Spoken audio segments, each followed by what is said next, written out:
The Kansas City Chiefs did a really good job not only containing quarterback Lamar Jackson, but they basically shut this guy down. Minus 2 drives towards the end of the game, Lamar Jackson really didn't have that good of a game. And it's a big reason why the Ravens ultimately only ended up with 10 points on the offensive side. The Ravens coming into this game were one of the most explosive offenses we had seen this season.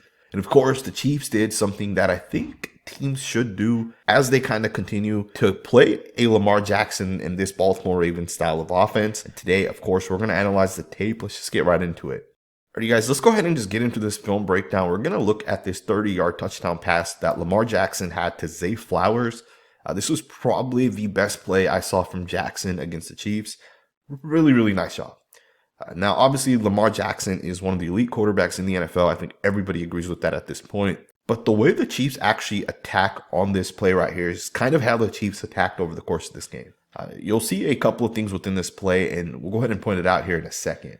But Lamar Jackson, man, the guy's a phenomenal quarterback. And I just got to state that before we fully get into this, because Lamar Jackson is a really good quarterback, and I don't think there's anybody that disagrees with that. And I definitely don't disagree with it. But here's an interesting thing that I think a lot of people are not going to notice. So first and foremost, the Chiefs are going to end up bringing 5 guys across the board, and they're going to drop back one of their defensive tackles. You got a linebacker that's going to come off the edge. And then you got another guy out here, and I think this is one of the things that you have to do if you're going to beat Lamar Jackson. You got to contain him within the pocket. You got to make sure that he's not allowed to get out of the pocket, because that is where Lamar Jackson is by far the most deadly player. And I want to point 2 things out within this play. So just backing this up here, notice how the cornerback here that's on Ronnie Stanley isn't even really pass rushing. He's more so just keeping his eyes into the backfield. He's more so just looking at Lamar, and he's more so going to make sure Lamar is not able to get to his left. So when you see Lamar break this tackle right here, notice how Lamar's going to start taking steps to his left side, and look at how the safety is going to make sure to overplay that. The safety is not going to allow Lamar Jackson to roll out there and get over to the left side. So with that, Lamar is being contained. So that's a great job to make sure Lamar Jackson stays within the pocket. Now, the other thing you're going to notice is as Lamar isn't able to get over here to the left, he's actually going to look with his eyes over here to the right, and he's going to want to get out of here towards the right. But watch what this linebacker does here to make sure that doesn't happen. He makes sure to contain Lamar Jackson to the right side. Even if he doesn't get Lamar Jackson, even if he doesn't actually tackle him and bring him down for a sack, he's going to just make sure Lamar isn't able to get out of there to the right. You'll also see another defensive tackle here lined up over the right tackle. If you keep an eye on him, he's not going to really pass rush at a certain point. He's going to just get his eyes in the backfield. And then look at him overplay this to the right here to make sure Lamar Jackson is not able to roll that way.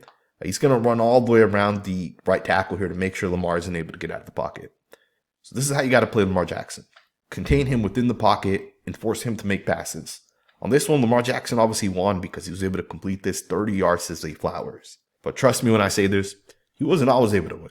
Take this play right here as an example. So you're going to get a cover 1 man-to-man defense across the board.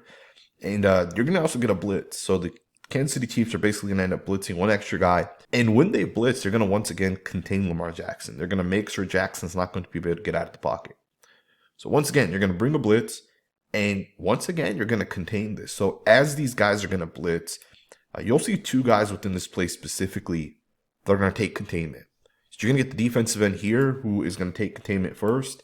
You can see him take a very wide pass rush. And then on the other end, you'll see Nick Bolton, number 32, also come off the right edge. He's also going to end up taking a wide angle to the right. And he's going to make sure to not let Lamar Jackson get out of the pocket. Again, this is exactly what the Chiefs did over the course of this game. They blitzed Lamar Jackson. They forced him to stay within the pocket. And then the interior guys got it done. You know, Chris Jones got a little bit of pressure. As you'll see right here on this 2nd and 9 play, Jones is going to line up over left guard John Simpson, who I think is a pretty good guard. But Chris Jones is arguably the best defense tackle in the NFL.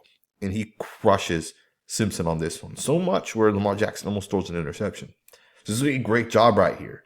But one of the things to note within this play is, once again, the Kansas City Chiefs, as they're going to blitz Lamar Jackson with number 32, Nick Bolton, off the right edge, they're also going to end up bringing a cornerback who also comes off of the slot here. And once again, they're going to box in Lamar Jackson. They're not going to let him get out of there. And they're going to let their guys on the inside win. They're going to once again force Lamar Jackson to have to throw the football.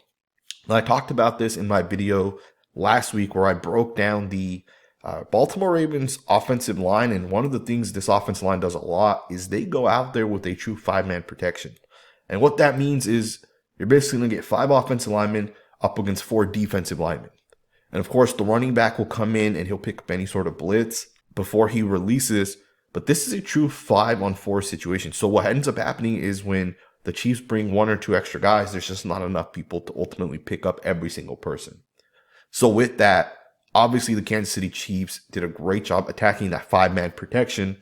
And when you're going to go one-on-one, Chris Jones against whoever it is, oftentimes Chris Jones is going to end up winning, right? And these were the type of things that over the course of a game really impacted Lamar Jackson and kept him from having the type of game we've seen him have multiple times over the past couple of seasons. Now I want to go ahead and point this play out right here. You're going to actually get a 3-yard sack. This is the fumble where the defensive end got to Lamar Jackson. And I want to point this play out because you can see Lamar Jackson almost threw the football. And you also see that as he play actions this, which he does here, you'll see him kind of take these steps over here to the right, but he's going to actually look this way towards the left. So you'll see that with his body position, with the body angle, he positions himself to the left. So that's the way he wants to throw this. And then you'll see that he also loads up and is about to throw this pass as the pass gets stripped. Now I want to take you guys to the all-22 angle of this play. And you guys can see exactly where Lamar Jackson was going to throw this pass. If this pass ultimately does get completed, if Jackson does have the time to get this ball out, this may be a touchdown to the wide receiver running here. The defensive back here ends up taking the wide receiver before he realizes that you got a receiver running deep here. And Jackson was going to take his shot. Obviously, the play ended up not working. Could have been a touchdown, and maybe it wouldn't have been completed. Who knows? Maybe one of the safeties or corners makes a play on the football. Or maybe Lamar Jackson just overthrows it. But the Ravens drew this play up, and the pressure actually got home. So this is a great job by the defensive end to be able to bring down Lamar Jackson, strip the ball, and of course, you see the other defensive end ends up picking it up. Now, all of the plays you guys have seen up to this point have been from the first half of this game. This play is also from the first half. This was right before the half ended, so 2 minutes left in the second quarter. This was 3rd down, and you're going to see Lamar Jackson's going to actually miss his wide receiver. One of the things you'll see with this play is there's going to be 6 guys at the line of scrimmage, and you'll end up seeing that the Chiefs are going to bring 1 extra guy off the left side. Number 32, Bolton's going to come off the left side. He's going to once again contain Lamar Jackson. Now, one of the interesting things with this play is when you back it up here, the Chiefs are actually showing cover 0 across the board. You can see that the linebackers are clearly going to blitz. You can see the safeties and the corners are all in man-to-man coverage. So Jackson already knows where he's going to go with the football on this play, right? Pre-snap, he knows exactly where he's going to go. So as the Chiefs bring the blitz, they contain Jackson. Jackson knows where he's going to go. It is up to Jackson and the wide receiver to be able to complete this. And they're not going to be able to. So essentially what the Chiefs are doing is they're saying, hey, if you're going to go out there with 5 or 6 guys, we're going to just bring an extra guy off the edge. And we're going to make Lamar Jackson hit his passes and complete his passes. And it obviously did not work in the first half, but the Ravens actually did make 1 adjustment going into the second half. Now, I want to show you guys that adjustment right here. That adjustment was the Ravens started putting more guys on the line of scrimmage to ultimately chip and to help as the Ravens are going to ultimately throw the football. On this one here, obviously you see the fullback, number 42, Ricard, end up staying in to chip. He does a really good job here, helping the right tackle. You'll also see on this play here, as number 80 is lined up here, he's going to make sure that no one's able to blitz off the edge. No one ends up coming because he would end up chipping that guy before he releases. Now, in this instance, he's going to just flat out run his route. And you're going to see the quarterback's going to throw this hot to the running back. But this was one of the adjustments the Ravens made in the second half. And for a little bit, it definitely worked. Here's an example of that here. The Kansas City Chiefs are going to end up bringing these guys up to the line of scrimmage. Likely is going to end up staying in to influence the defensive end. Make sure he's not able to take a speed rush. He's going to end up chipping on this play. And on this one, you're going to see the quarterback's going to hit Zay Flowers for 54 yards on this one.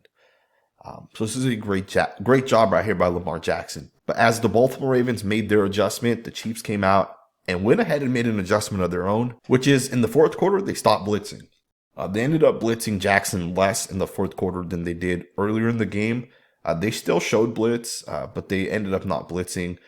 And I felt like that was one of the key things the Chiefs did in the fourth quarter that allowed them to have a little bit of success. Because what that allows you to do is when you're only bringing 4 guys, that means you have more guys in coverage now.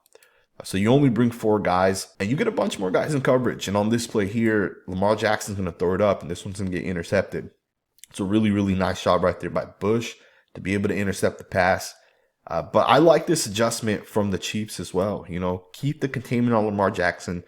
Make him actually throw the pass and make him beat you through the air. And obviously the Chiefs were able to have success because Lamar Jackson wasn't able to have that same success as he was really contained within the pocket. We're going to look at 2 more plays. This was the 3rd and 5. This was the final play that the Chiefs were on the defensive side. You're going to see the Chiefs once again drop back into coverage, and Lamar Jackson's not going to have anywhere to go with the ball. And ultimately, he's going to end up throwing the ball away. So that's a good job right there by the Kansas City Chiefs defense to play coverage, but at the same time, contain Jackson and really not let him get out of the pocket. You'll see that the pass rush from the defensive ends just really isn't there. And I think that's all by design. So that's a great strategy to have to come up and defend Lamar Jackson.